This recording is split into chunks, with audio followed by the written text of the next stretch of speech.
Minutes later, the police arrive and Lanyon comes out of the bathroom with a tie that seems to belong to the killer. Nina is having a breakdown and gives Anna her pepper spray before going home. Karist tells Anna that they keep trying to contact Bryce, but he won't answer the phone and mentions that the witnesses saw them arguing. Anna explains what happened and shows him her notebook, so Karist notices that Bryce's tie matches the one found by Lanyon. Karist takes Anna home and they find Bryce's jacket on the floor. When they pick it up, Anna's old phone falls out. However, she thinks he's being framed because Bryce had been on the phone when the killer attacked her. Not wanting to leave Anna exposed, Karist announces he'll take her out of town. The next morning, the duo arrives on Coal Island, where Karist grew up. The community is very small, so there's only one doctor and one school with just one teacher for every grade. Anna agrees to take a break here for now. In the evening, Karist informs her that they've arrested Bryce, who denies everything. Anna shares how it feels like she's losing her identity, and Karist admits that when he met her, it felt like he already knew her. They share a sweet moment and end up kissing, which quickly turns into naughty times. Anna is delighted to see the same face throughout the whole experience. The following morning, Karist decides to shave his face. The sound of the blade makes Anna have a nightmare about the killer, and his face mixes with Karist's. When he checks on her, Anna wakes up and is startled by a new face, so she smashes a lamp on his head. Karist explains that he shaved and Anna has a breakdown, realizing that she never knew Karist's real face. The beard made him easy to identify, so she's clung to that image since she met him. At that moment, Karist gets a call informing him that the DNA tests were negative, meaning Bryce isn't the killer. Anna thinks about the nightmare she just had and realizes she can recognize faces in her dreams. The duo returns to the city to visit Longenkamp, who explains that hypnotism isn't always reliable and could have a bad effect on her mental health.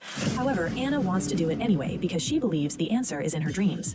Longenkamp uses gentle words to put Anna to sleep and guides her through her memories. The night on the bridge is blurry, but she can tell that the same face had been following her around. She also realizes that the killer had been in the police station during the lineup, and that he was the guy she kissed because of the tie trick. Afterward, Karist makes Anna stay in his apartment before going to work. Because of what Anna saw about the lineup in her dream, Karist sends his men to recapture all the suspects. Meanwhile, Anna grabs a picture of Karist and draws a beard on him, which helps her see the old face. She then gets a text from Bryce asking her to meet him later. At the club, Anna finds Bryce because of his bad tie knot. Bryce apologizes for how he acted and orders drinks, yet Anna gets nervous because he asks for something she doesn't like. As Lanyon enters the club and watches them from afar, Bryce gives her the Vegas tickets and an engagement ring, but Anna turns down his proposal. She's realized that she doesn't truly love him because his face changing wouldn't matter if she did. Bryce says he didn't expect this after her text message and rushes to the bathroom, so Anna checks his phone and discovers that he got the same message as her, signed with her name. In the bathroom, Lanyon appears behind Bryce and smashes his head on the mirror to kill him. He steals his clothes and drops the body in the toilet.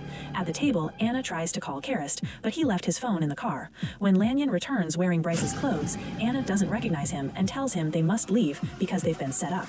Meanwhile, Karist gets in his car with one of the suspects. He listens to his voicemail and gets worried when he learns that Anna is out with Bryce.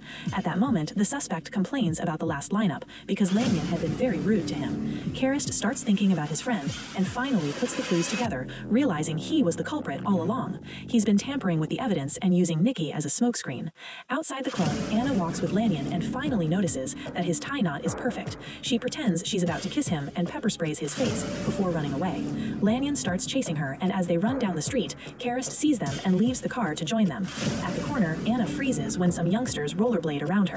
Karist appears next to Lanyon and they both pull out their guns. Since they're wearing the same uniform, Anna sees them with the same face.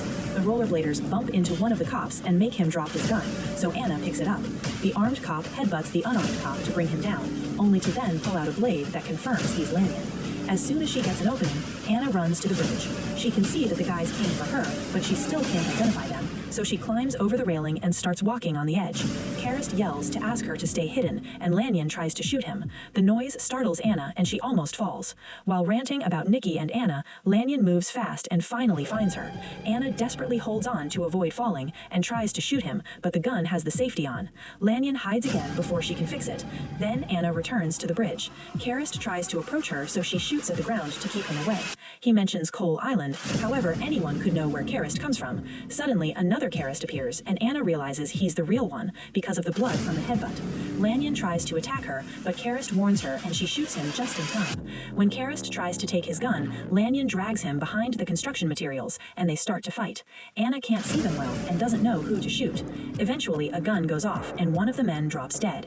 It's the real Karist who comes out. However, he's been wounded as well. Anna runs to his side and says she loves him, but Karist doesn't believe it and dies in her arms. Then it starts to rain and washes off the blood, so his face changes in Anna's eyes. Sometime later, Anna is working as a teacher on Coal Island. Thanks to the small population, she can recognize everyone through their body language. There's only one face that never changes, and it belongs to her daughter. Make sure to subscribe and turn on notifications so you can watch more videos like this. Thanks for watching.